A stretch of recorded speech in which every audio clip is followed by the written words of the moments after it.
Thank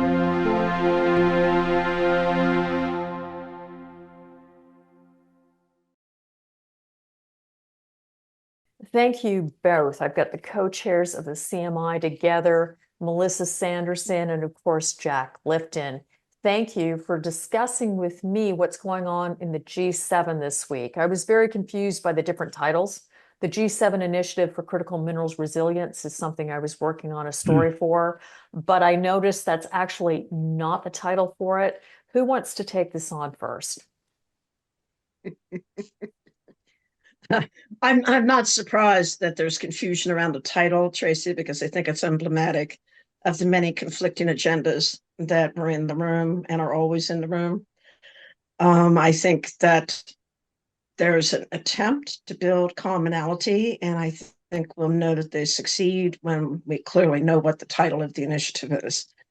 At the moment, the G7 has almost as many critical minerals initiatives nationally as it's possible to have, and the attempt to reconcile them is noble, and I won't say fruitless, but it's a long stretch. Okay, so let's go through the list here. You want to start, Jack, on Japan's 5-point plan for critical mineral security, or do you want to take on Italy's work on stockpiling and supply chain resilience? No, I don't know anything about Italy's material needs. I do know about Japan. I've been involved in Japan with rare earths for many, many years. Would you like to comment on this? Yeah, I think the Japanese are much more concerned about this issue than let's say America is, because it really is existential for them. They're a nation of 125 million people with a genuine hostility for a very long time, with a nation of 10 times their size, and quite frankly, today a richer nation than Japan, which is China. China, however, is Japan's key source of many raw materials that are necessary, not only for defense, but for their style of living, their okay. And the Japanese have gone ahead in the last 2 or 3 years with a massive program to become independent of China in the natural resources that they are now dependent upon China for. And it's working out very nicely for them. And if you look at history, they've actually had this plan for about 10 or 15 years, and they've been executing it. And what intrigues me, and I'll finish what I'm saying, is that the Japanese really have come around to the idea that the Chinese did it right. They have to do the same thing for them to survive. I don't think that the West has figured this out yet. That they really don't want to give China credit. China is the great Satan of our look at the world. And what I find American government always saying is how China is the enemy. China, in fact, in my opinion, has become the teacher. And we are very bad students. We need to be disciplined. Mel, do you want to elaborate on that last comment and discuss Japan, or do you want to move right into France? I want to elaborate on Jack's comment, but more about China than Japan, because I think that we are woefully underestimating the negative potential that underpins initiatives like the G7/US, because let's face it, in this modern time, even though the US is technically a member of the G7, our agendas are diverging so rapidly and diametrically that really what we're looking at is the G7 plus the US, and attempting to reconcile and steer those conflicting agendas is going to both hinder the initiative and potentially excessively complicate it. But what I wanted to say about the unintended consequence for China, I don't think we understand that to this point, China has actually shown remarkable constraint in the face of basically the entire Western world, not just Washington, saying that they are the enemy. And that all of this is about counteracting China's hegemony. China is not so far behaved in a completely hegemonistic manner. But if pushed into a corner, they're going to drop defensive measures in favor of offensive measures.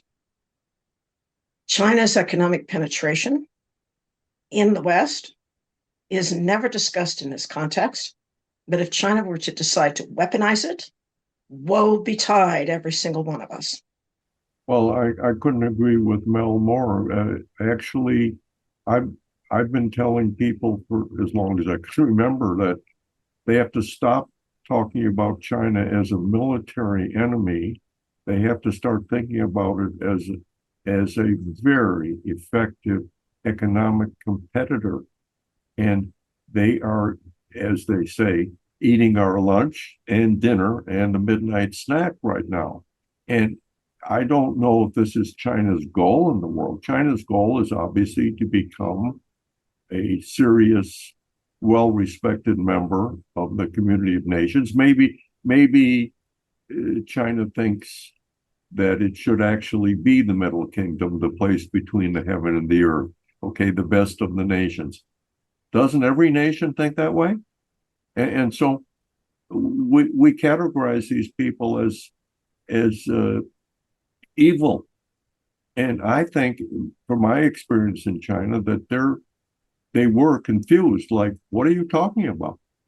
We want to be like you. Isn't that a father-son relationship? It's not an enemy relationship.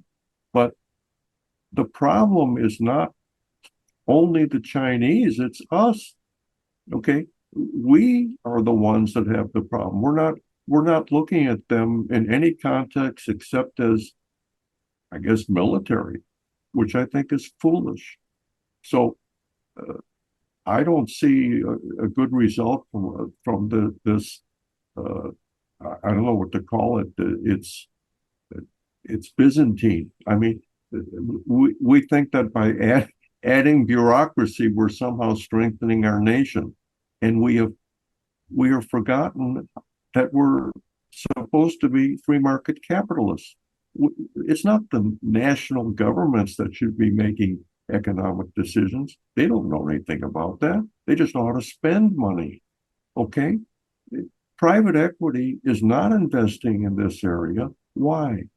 Because there's no profit. It's so simple. No normal person invests in anything unless their investment means you're looking to make a profit. Private equity in the United States, I don't know about Europe, is looking at this and saying, wow, this is a cluster F. Nobody can see how to make money. So they don't care. And government says, well, we're going to guarantee this and grant that. And for what purpose? Okay. Well, if I can just interject there, Jack, I think that you've hit exactly on the complicated nexus of national security and economic security. Because from a purely national security perspective, government intervention is absolutely necessary. Because from an economic perspective, not economic security, but economic perspective, of course, you're right. The private sector is not rushing to invest in it. But then on the other hand, particularly in the US, but also in Europe, the private sector has never exactly rushed to throw money at the mining sector. There's a real hatred relationship between most Western societies and the mining industry. And it's especially pronounced in the EU context, where they have successfully instilled environmental, social, and governance principles in their legislative and legal framework so deeply that it makes it even more difficult to build a mining industry. The same could be said for the United States, which for 50 years has made no effort to build a mining industry, now wants to create one overnight. That's the clash of economics and slash economic security, national security. So we absolutely have to have governments in the mix to get economic security underway.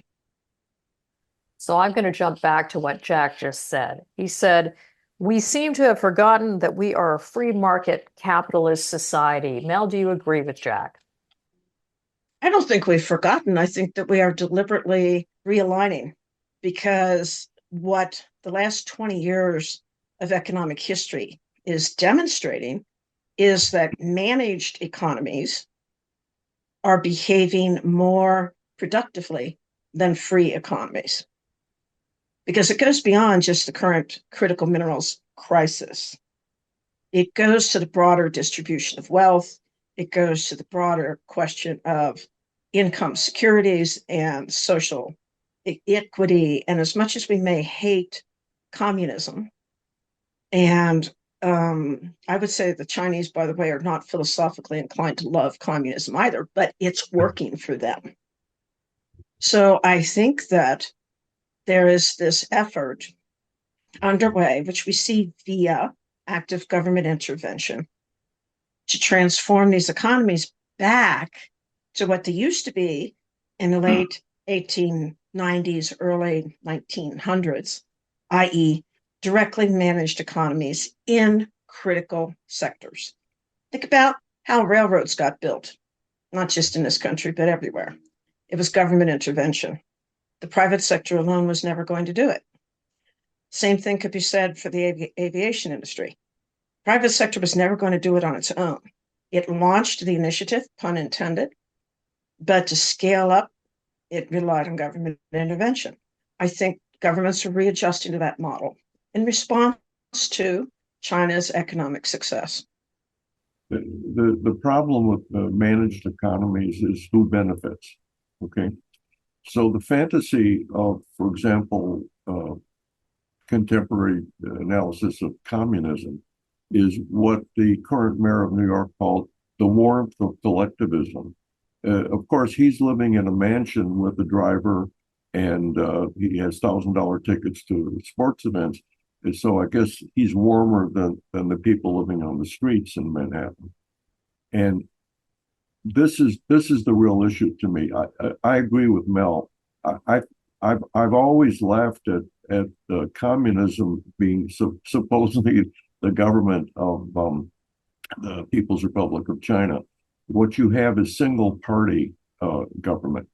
They call themselves communists, but I've seen more Rolls Royces on the streets of Beijing than there are in Beverly Hills. And I note that there are many, many billionaires in China who don't seem to need the warmth of collectivism. I understand the problem here is very simple here. In the West, we have made the mistake of prioritizing the welfare state. And now we're doomed because it's so expensive, we can't afford to get out of it. And it's expensive in the sense of votes. Okay, so those on welfare vote as a bloc for anybody who is planning to extend welfare. And what Americans don't understand is that this nonsense of, Social Security is going to be broke. Not in a government with printing presses that still run, it won't be broke.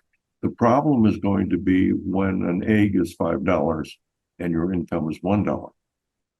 If we in the United States, where I obviously have the most information, have absolutely, the government has supported massive overcapacity in so-called critical materials, massive, okay? And that money is wasted. It's because since they don't know how to determine who will be successful, they just keep throwing money out. Private equity studies this and says, you know what?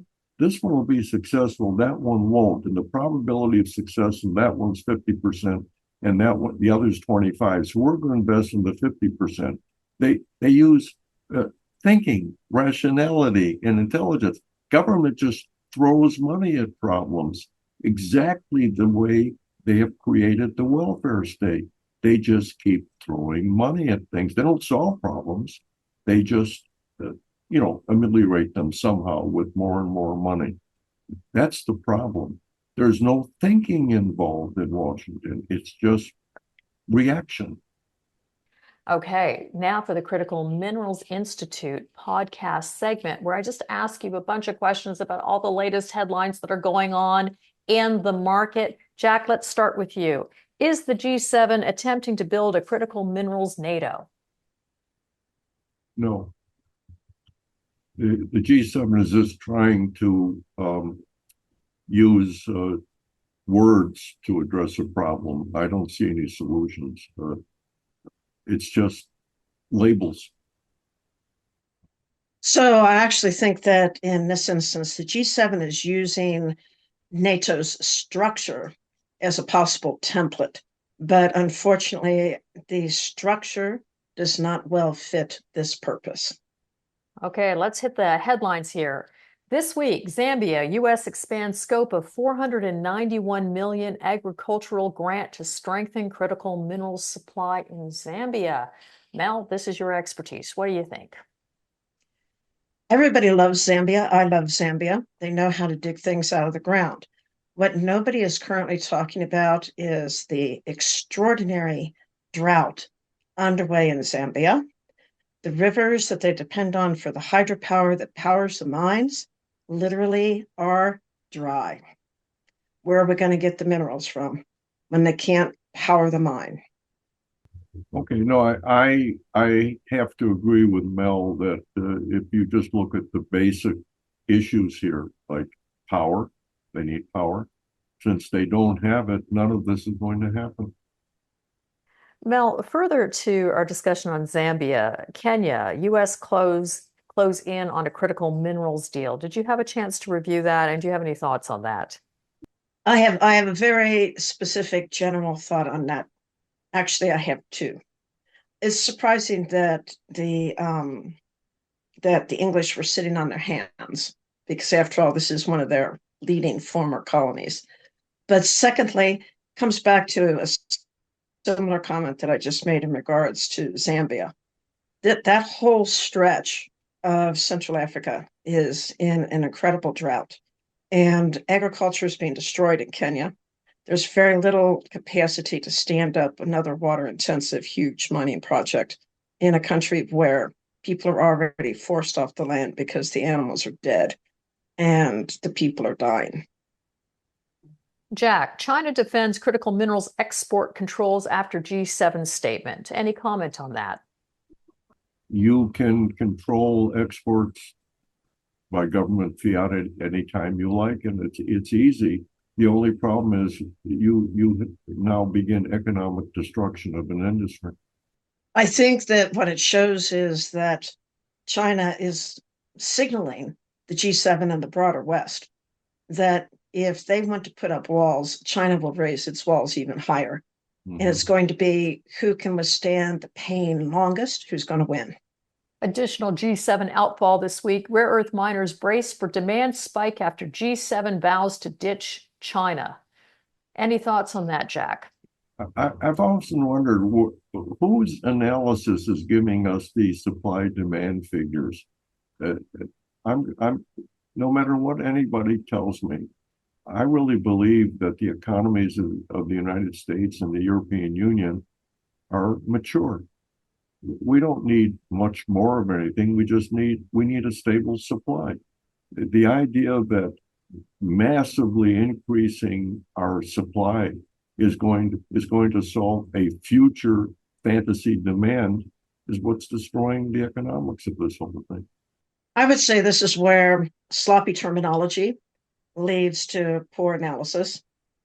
What I mean by that is, if we're saying that copper companies are rejoicing, I agree. But if we're saying that demand for rare earth elements is going to suddenly and sharply spike, really? How many Western companies are out there that are able to satisfy a sudden sharp spike in rare earth elements? Very few. Well, let's talk about pricing. Okay, the Critical Minerals platform this week sent me the Critical Minerals briefing, and in it they were talking about zirconium. Here's the quote. Zirconium extended its rally to $28 per kilogram, almost 15% month on month as Chinese export licensing continues to constrain supply to non-Chinese buyers and the need for the sources of hafnium become clear. Who wants to start with this one? Look, I'm going to tell you something. If you say, you know what, I'd like to have a ribeye steak tonight, and the answer is, we're going to breed the best cattle for this, and all we need is you have to support the farm, the feed, the distribution system, the slaughterhouse, and everything. We can get you that steak in less than 14 years. And you're saying, but I'm hungry right now. Well, why don't you just have a hamburger in that? Okay, that's what this is all about. The silly stuff, the details, the detailed finance and planning you need to produce more zirconium or some hafnium is quite a chore. It's going to take many, many years. And by the time you would do that, this will long be forgotten. It'll then be the rutabaga crisis or something. And so it won't happen unless government does it, because private finance, if there were a booming zirconium hafnium market, wouldn't we see hafnium zirconium processing companies? Because there's plenty of zircon to go around. There just isn't any processing in the United States. Why is that? Because there's no market. How hard is that to figure out? I would say that, China enjoys lobbing a rotten tomato into the middle of the room because, per what Jack just said, now everybody's suddenly going to scramble around and start seeing if they have any hafnium or zirconium in their particular deposit basket. And then they'll go to the market rejoicing and say, aha, I have hafnium. Currently, the demand stripe for that is very slight, which also goes back to what I was saying about China is currently playing an offensive game. However, let's keep in mind that both of those products are very important for the nuclear industry, whether we're talking armaments or power. Both matter. Headline this week, U.S. signs $725 million loan pact with Energy Fuels. Finally, we see Energy Fuels back in the headlines again to boost domestic rare earth production. Jack, undoubtedly you have some commentary on this one. Yeah, Energy Fuels, to me, has the highest probability of execution of its business model. That's the difference between Energy Fuels and the others. Okay, so I know that they have been seeking this kind of financing, which is really validation of their business model for the last several years. And you notice that huge amounts of money have been guaranteed by the federal government in the rare earth space in the last 3 years, none of which went to Energy Fuels until now. Okay, there's a dual reason. It's not just rare earths. It's that Energy Fuels is recognized as the largest producer of uranium in the United States. And in fact, what investors seem to not notice is that their production of uranium this year is double that of last year. They've already surpassed last year's production, and we're not even at the end of the second quarter. I think this has given our federal government a reason to support them. And keep in mind that these huge amounts of money we talk about, a billion here, a billion there, those aren't grants. Those are loan guarantees based on meeting benchmarks. And so the federal government has decided that Energy Fuels qualifies and is likely to be able to meet the benchmarks to get the money. I just think it shows a bit of common sense in federal financing. Yeah, I agree with Jack, because Energy Fuels has built itself from the ground up, which is very laudable, and is now in a position, because of its demonstrated capabilities, to really utilize government financing.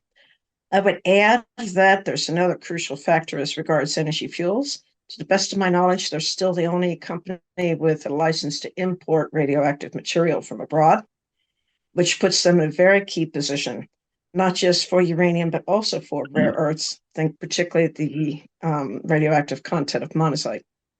Let's stay on the topic of the United States for a minute.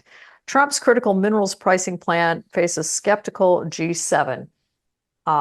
Divided industry was a topic from Reuters this week. Did either of you read that, or do either of you have a comment on that?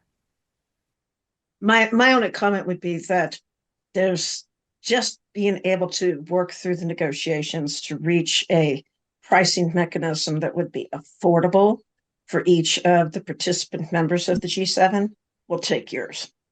I can't imagine how the G7 could agree among themselves for a price unless we go back to, I don't know, Bretton Woods or something. I mean, where we all, how can there be a price when we don't know what it's going to be in euro, or pound sterling or dollars? What is the price going to be? I can tell you what Washington would like, that all commodities from now to the end of time are priced in dollars, and that the conversion ratio of dollars to any other currency is set in Washington. Since those are now fantasies, I don't see how there can be common pricing. I just don't see it.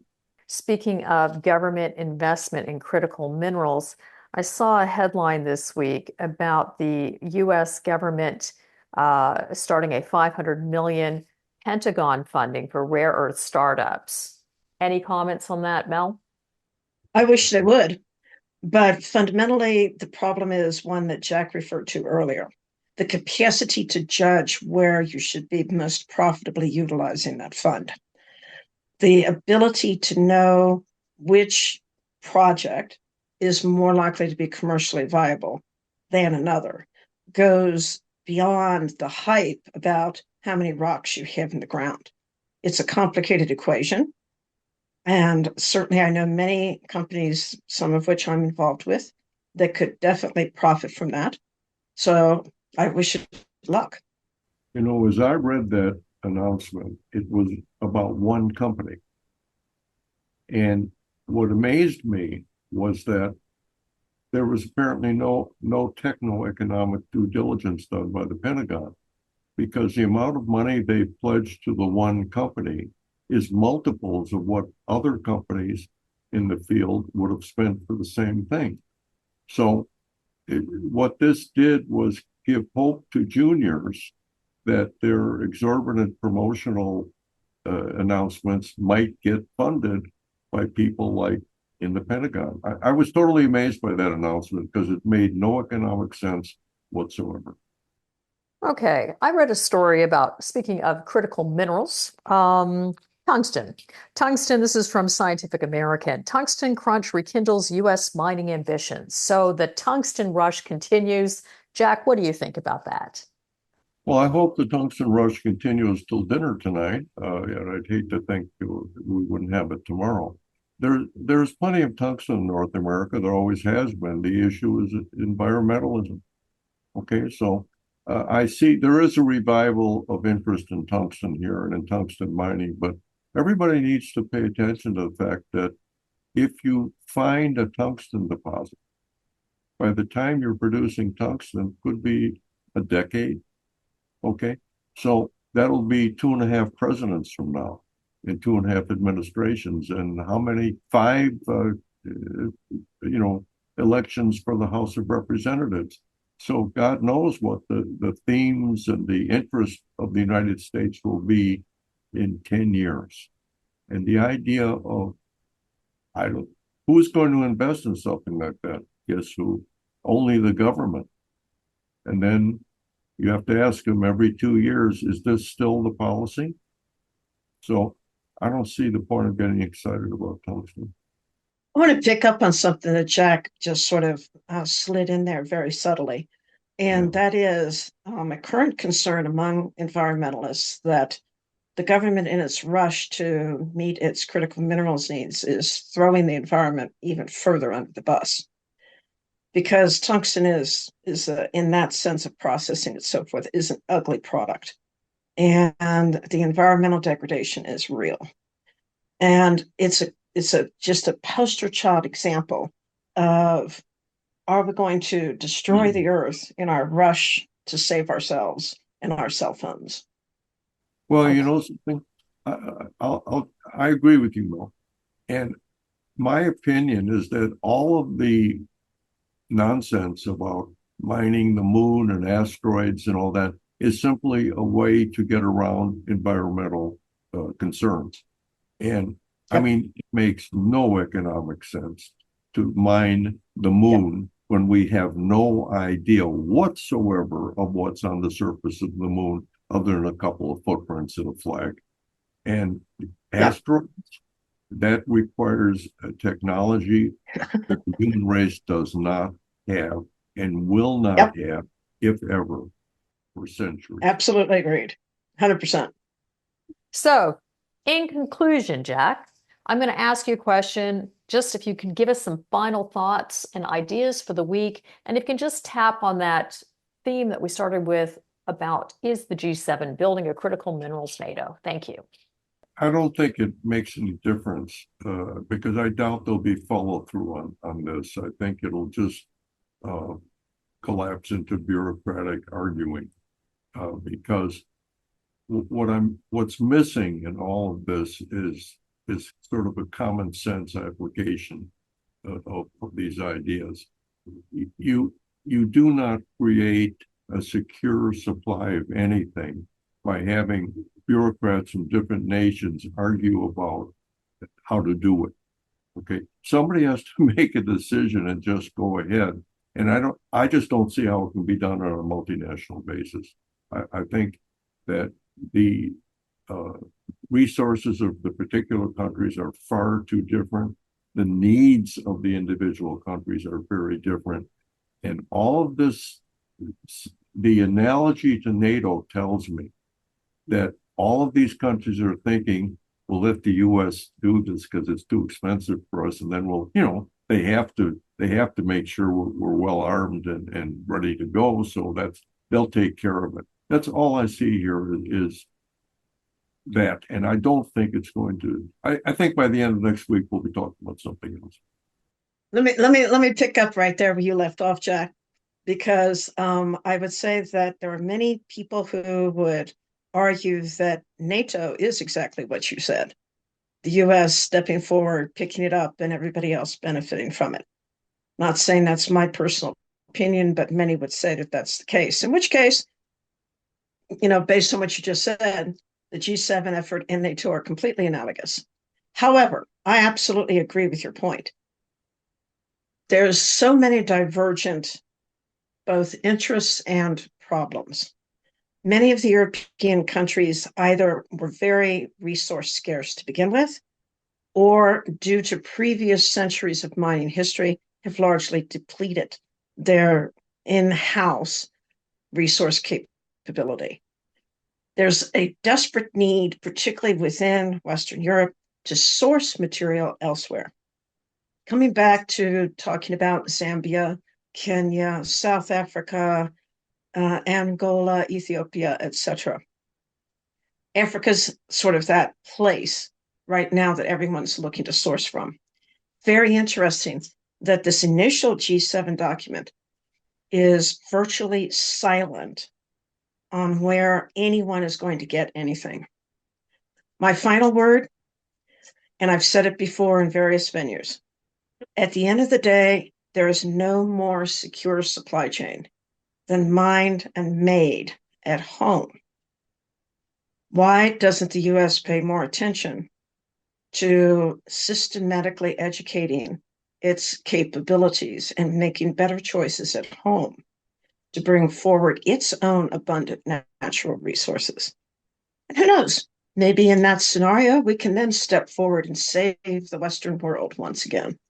So for those of you interested in finding out more about the Critical Minerals Institute, please go to the following website. And on that note, we'd like to also thank our two esteemed guests, Jack Lifton and Melissa Sanderson. Thank you.